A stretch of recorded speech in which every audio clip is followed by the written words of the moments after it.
Remember one day I'll never forget. I was about 4 years old, and I was playing one day, and I saw the cellar door open just a crack. Now, my folks had always warned me, Emo, whatever you do, don't go near the cellar door. But I had to see what was on the other side if it killed me. And I went to the cellar door and I pushed it and walked through, and I saw strange, wonderful things. Things I had never seen before. Like trees. Grass. The sun. That was nice. Yeah, my folks were very protective of me. I couldn't even cross the street without them getting all excited and placing bets.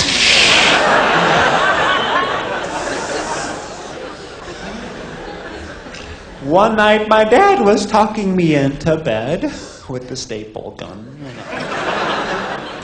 I said, Daddy, tell me a story.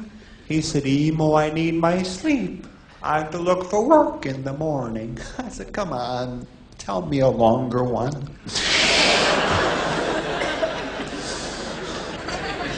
Now, when I was a little boy, I hated school. Because, you know, a lot of stuff in school, let's face it, you don't appreciate till you get to be older. You know, little things like being spanked every day by a middle-aged woman, you know. Stuff you pay good money for later in life. Once our teacher said, Emo, what's 5/19 and 4/15? And my brain started to bleed. She said, take it easy, what's our common denominator? I said, a fondness for little girls. Woohoo! She was by and large. But anyway, she sent me to the principal, which is like your headmaster. And I'm walking down the hall. I thought, oh, this is horrible. My friend Jimmy went to the principal last week, and he's still not able to sit down. So I'm praying, oh, please don't let him find me attractive.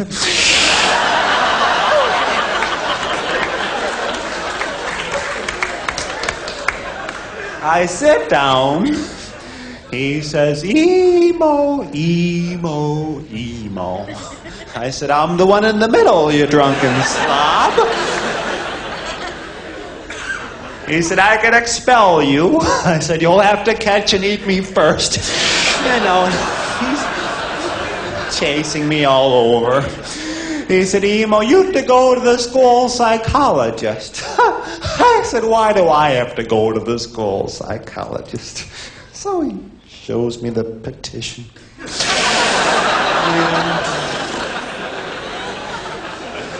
I go to the psychologist.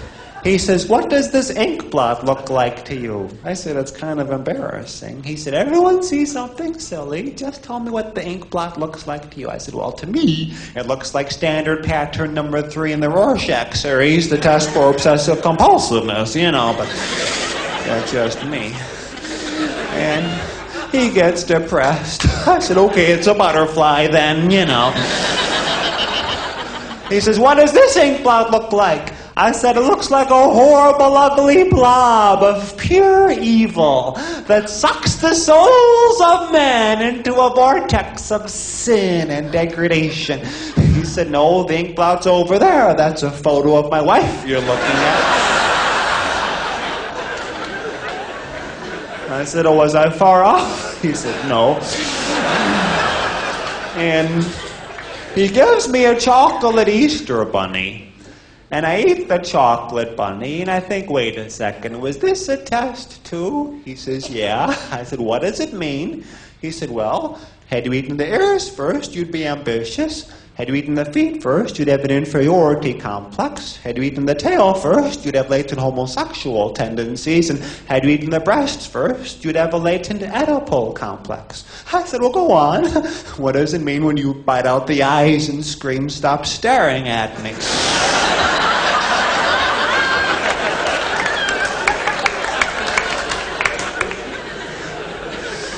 He says, it shows you have a tendency towards self-destruction. I said, what do you recommend? He says, go for it.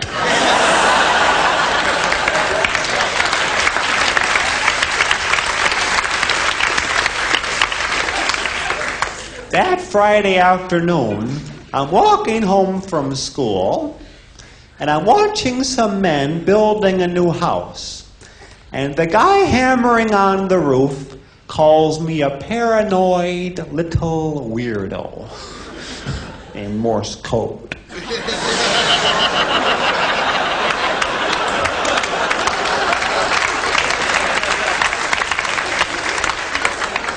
As soon as the men left for the day, I saw they had just poured wet cement for the basement floor. So I jumped into the wet cement, and then I slipped, and I fell backwards, and I hit the back of my head on a pipe coming out of the floor.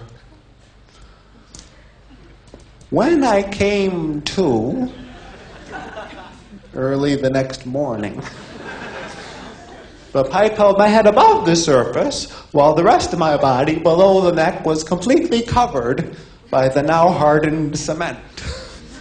I thought, well, this is bad. I know I'm not going to fit into the new family's decorating scheme. Unless, of course, they've chosen a Last Day of Pompeii motif.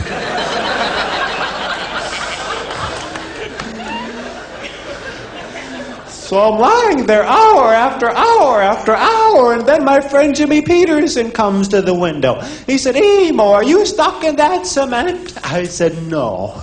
Last night I didn't finish my broccoli, and my mom chopped my head off and tossed it here.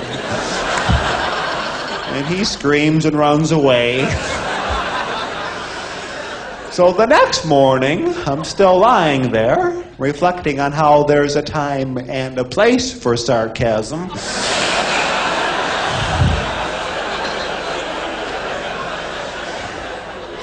And it starts to rain. And after several hours, the basement begins flooding with water. I'm yelling, help, help! Which I wish I would have thought of the day before. And after a while, the water starts seeping into my nostrils. And just as the water starts seeping into my nostrils, my dad jumps into the basement, showing he was a complete stranger to Archimedes' principle of liquid displacement.